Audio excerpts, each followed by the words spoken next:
Tēnā rā koutou, I raro I te mana o Waikato-Tainui. He mihi mahana kia koutou ngā whanau o Aotearoa me te moana nui ākiwa. Ai te rangatira Ngaruawahia, te hare ko te ngā koutou te kitea. It is wonderful to be in such select company. I have great respect for the work that you all do. And I have to acknowledge our rangatira Ngaruawahia, our takatapui communities. I don't think you'll understand that the depth of the gift you gave us with that tune. So he mokopuna au, o te tai rāwhiti, kia ora whanaunga.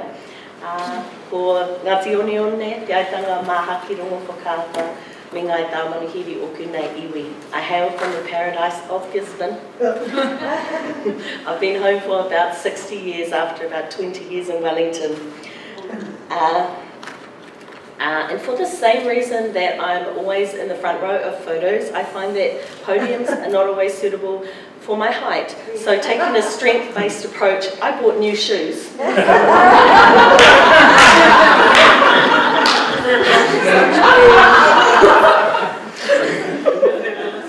And also, this is not my usual voice. If I collapse into a little coughing heap, just quietly talk amongst yourselves. I'll be fine in a moment.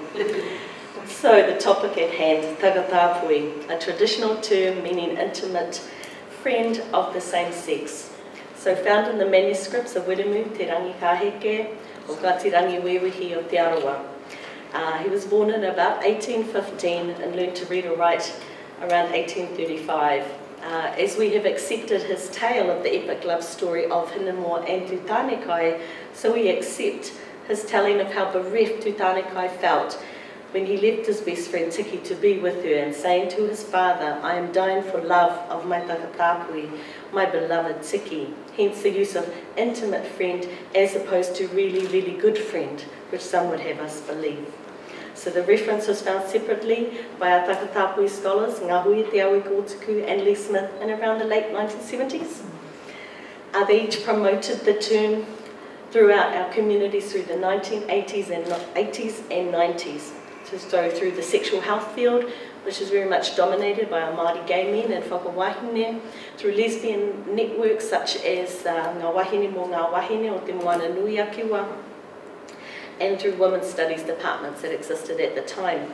As I understood it, in those early days it was promoted as a term which included all Māori who identified as lesbian, gay, bisexual and trans. And as our communities have expanded and new identities have been created and been recognised, so the definition of takatapui has expanded. For myself, I identify as takatapui, lesbian, dyke and femme. And part of getting my so close to being finished PhD on part of the whānau, the emergence of takatapui identity, is about assessing why Māori claim that identity and also and being able to put on record the fluidity and inclusiveness of that term. I believe that takatapuitanga is the framework which will allow us to address the homophobia and transphobia that occurs within whānau and Māori society. That lack of acceptance which leads many takatapui to lose connection with their culture, their sense of being Māori, and also to depression, self-harm and suicide. So some quick history. We're aware that our tupuna were a little bit more in touch with our sexuality perhaps than some of us today, and took great pride in both technique and performance. Men and women composed waiata boasting of their prowess and laments when old age reduced their sexual appeal. They had standards you were expected to practice. Some of my favourite settler accounts are of men being insulted by the negative critique they received by Māori women who just said, yeah, not up to scratch.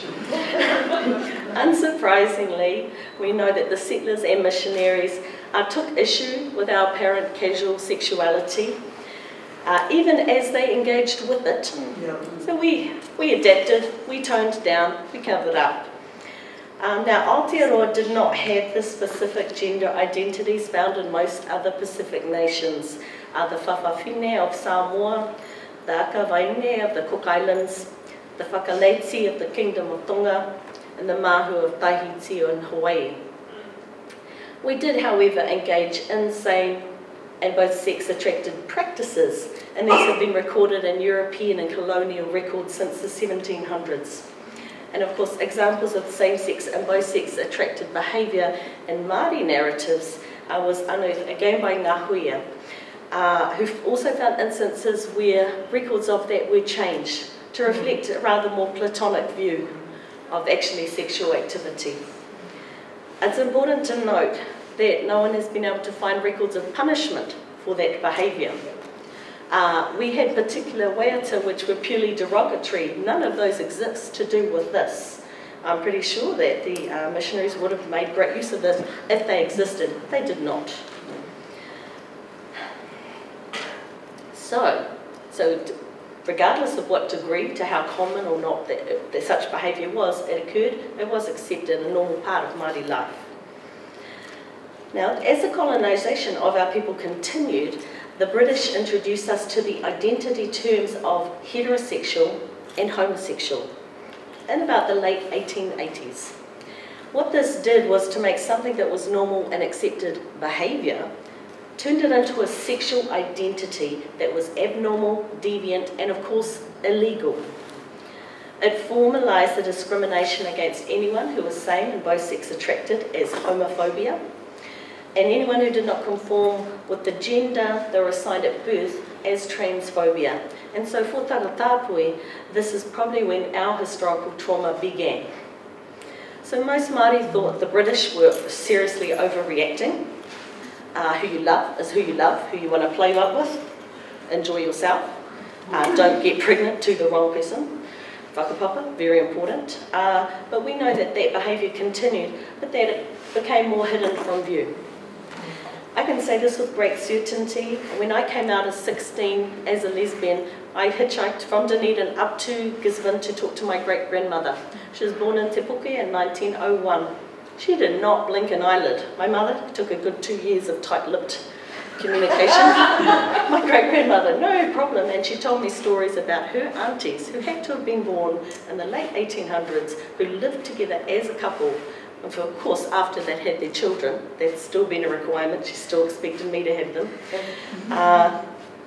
And most kuia and kaumātua I've ever talked to, because I will always ask this question, can tell me the similar kind of stories. So we know that that was happening.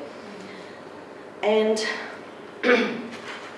so on one hand, this is good, because it shows there's whānau support, and people just got on with their lives, part of the whānau. On the other hand, I think this is the root of the still prevalent Māori thinking that says, while the behaviour might be okay and accepted, having an identity related to your gender or sexuality is a Pākehā thing.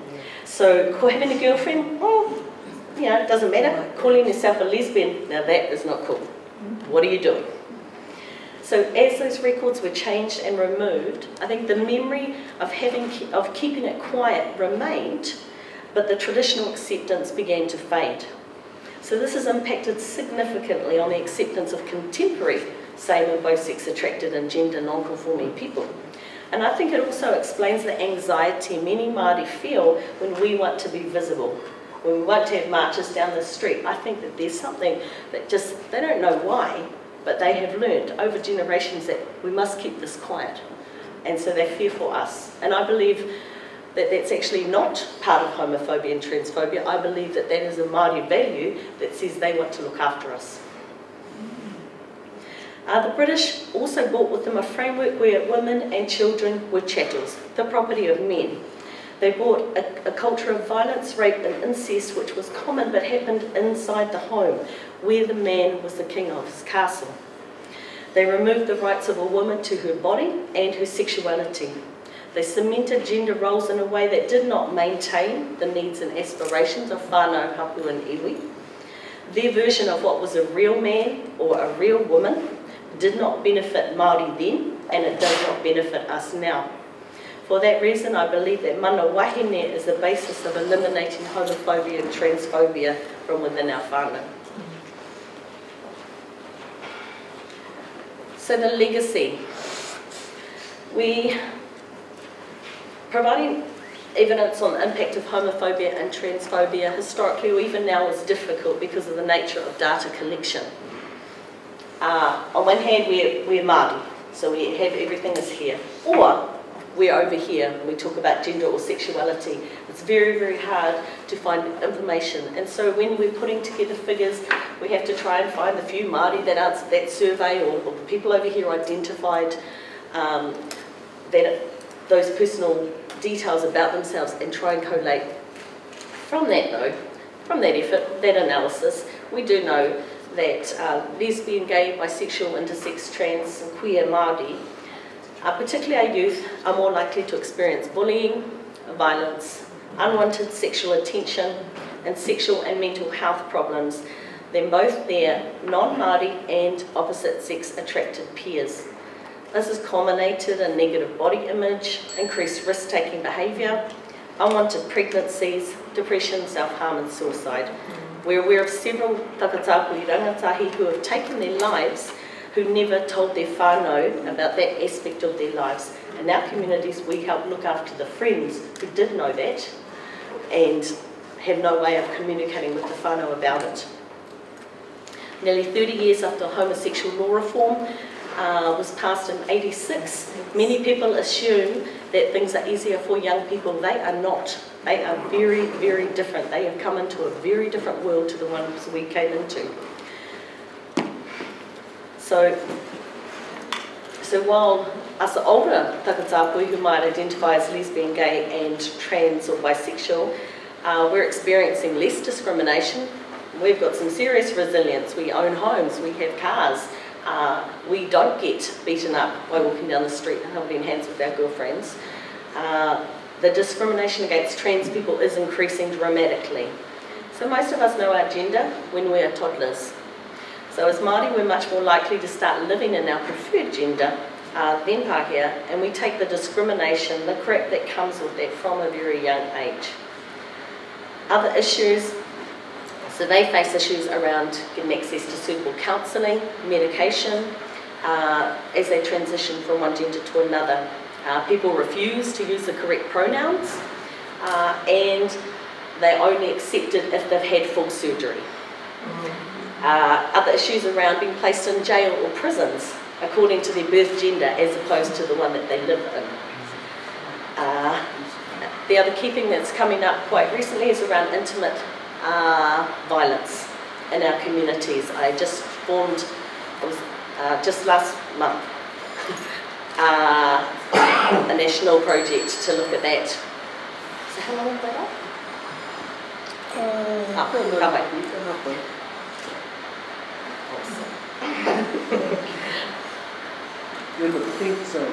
Okay, so quickly, why is it useful for Māori, lesbian, gay, bisexual, trans, intersex and queer people to adapt takatapui as an identity? For number one, whakapapa. In order to adapt, in order to claim takatapui, you need to have already identified as LGBTIQ. So this is a decision to prioritise your cultural identity over those, a way of bringing those things together. For those of us with a strong sense of our Māori selves, we hear the word, we're like, sweet, that's me. Awesome, I'm taking that. I've kept on talking about it ever since. However, we live in a colonised land. Many Māori who struggle to identify as such then struggle to take on this identity. So, the colour of their skin, not speaking our language, not being familiar with our culture, not growing up at home, all become barriers. So by claiming takatapui, it enables them to claim back part of that Māori identity. And having adapted that term, they can begin that journey to see what it means to be Māori for them. For others who've been estranged from their whānau specifically because of their sexual orientation and gender identity, this is also a step towards healing. The way of being Māori in a safe environment for them until eventually they can take that strength that they develop and go home. Number two reason, it's that inclusiveness. As I say, the older we are, more likely we are to identify as lesbian, gay, bisexual. The younger we are, we're using words like queer, genderqueer, non-binary, all sorts of different kinds of language that our young people are coming up with because they do not feel that need to specify. and rejecting not everything that's old. Sometimes it feels like that, but they use pansexual instead of bisexual because they can see, well, there's not just same sex and opposite sex. There's trans men, trans women, and genderqueer people. And so, in some ways, it's quite confusing for my generation. In others, it's actually very brilliant and intelligent and brave what they're doing. So it's just our job to help take care of that. So, as claiming whakatapui provides a fluidity then, where Māori can identify as being part of that wider community without having to give details or explain changes in gender and sexuality. Our male to female trans women who may identify as transgender, transsexual, transvestite, whakawahine or queens have always lived openly among us. It is no surprise to me that the first trans woman mayor, the first trans woman MP in the world, Georgina Baia, is whakatapui. We are leaders in this area. And so the beauty again of whakatapui is when you're going through that transition period, whether that's surgically or just working that through in your mind, whakatapui provides the fluidity to always have a place. And part of my work nationally is to make sure I stamp on anything I see where people try to limit what that word means, what our communities are trying, who they include. So number 3, other key reason for claiming is around whānau and whanaungatanga. So we have developed the whakatapui movement, which is characterised by honouring our ancestors, respecting our elders, working amongst our peers and looking after our young people and children. It means developing collaborative approaches to effecting change within the broader rainbow communities, but also around, within whānau. Since the late 1880s, whakatapui have been holding national hui, and so claiming whakatapui brings you into national network of people, because often if you're in rural areas, you're isolated. And also the legacy of whakatapui activism can be seen in a lesbian, gay, trans, intersex and queer youth movement that hold all its hui on marae, use tikanga Māori, and often have Māori or whakatapui positions in the organisation. That cannot be said for any other youth movement in the world. So, Te Whanawhana. I founded Te Whanawhana Trust in 2000, as we said, heading up to the Gay Games in Sydney. I want to leave that 2 minutes. Mate, you can question me at the break. But it's definitely about providing an organisation to put all of those ideals into practice. Because it's one thing to say all those things, but you can't just say, "I'm whakatapui now," and what? So, the practical things. So our goal is to te whanawhana ai he kakutura I te rangi, rainbows forming in the sky. Our objectives are to build our communities, tell our stories, and leave a legacy. So rushing through those things, I want to mention about specific things that are an issue for whakatapui. If someone has transitioned from male to female, is it okay for the hutu karanga? If someone has transitioned from female to male, are they okay to do haka normally reserved for male? Is it alright to whai kōrero on the marae? These are conversations you do not have in any other community. And what happens if a rangatahi changes gender within a kapa haka group? Knowing some of the groups you're involved with, could they swap roles? And so these are some of the things that we work on. And so part of my background then is I've been involved with the youth movement by providing leadership to queer and trans youth leaders and groups around the country. In 2008 I had the role of kaimahi whakatapui taiwohi for Out There, the National Queer Youth Project, and then during that time I organised the National Hui Kaha Ona. But I took a training on facilitation, leadership and relationship development is one of my key things. I helped edit This Is You Meet Us, Rainbow Youth's latest resource. I'm always about strength-based. Elizabeth Kerekere's top 10 relationship tips, featuring featuring my wife, Alofa Eono. Yes, I married a Samoan for 23 years, very happy, and these are our dogs. But on the beautiful beaches of Gisborne. So, I am going to wind up, no, seriously. So let's talk about the resource Te Waka Hourua funded for us, and no, really, it'll be really soon. It seems to coincide with the finishing of my PhD. But we most whānau accept and embrace their takatapui members, even if it goes against the teachings of their church, some struggle. And so the key reason for this resource is to provide something for takatapui who have identified as such, or somebody who is thinking about maybe that is who they are, and the whānau who are struggling, a means for them to engage. So some of it is handy hints, some of it is some historical background, but very much about how we use our culture and those cultural values to help strengthen our whānau. And so it was based on, we interviewed several takatapui leaders, most of whom I had interviewed over 2 years ago for my PhD, because then they have their personal experience, but also aware of what's going on in their particular parts of the takatapui community around the country. So it's partly a video resource and a print resource, which I'm writing at the moment. Because we know that the reaction and support of the immediate family is critical to the well-being of our young people. So, to wind up, since I don't have the copy of the resource to show you, I'll finish with my summary that I have in the draft resource. My tips from each page. So, takatapui means being Māori and being lesbian, gay, bisexual, trans, intersex, queer, genderqueer, asexual or questioning. Takatapui are part of the whānau. They always have been, they always will be. We all inherit our sexual orientation and gender identities from our tupuna. Being takatapui does not foster depression and suicide, discrimination does. Mana Wahine is the platform for fighting discrimination against takatapui. Takatapui connects us to being Māori in an environment supportive of diverse sexualities and gender identities. Takatapui celebrates and honours our unique Māori selves without apology or shame.